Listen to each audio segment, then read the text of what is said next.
Tender দিয়েছি, কিন্তু দীর্ঘদিন ধরে এই অফিসে আমরা এসে কোনো কাগজপত্র জমা করতে পারছি না, কোনো অফিসে যোগাযোগ করতে পারছি না, অফিস থেকেও আমাদেরকে কোনো যোগাযোগ করছে না, আমরা নিজের তাগিদে অফিসে আসতে পারি না।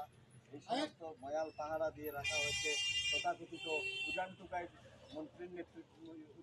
মন্ত্রীর এক তথাকথিত শ্যালকের শালা অ্যাডভোকেট শালার নেতৃত্বে এই কৈলাসক এই পিডব্লিউডি অফিসের সামনে দীর্ঘদিন ধরে পাহারা।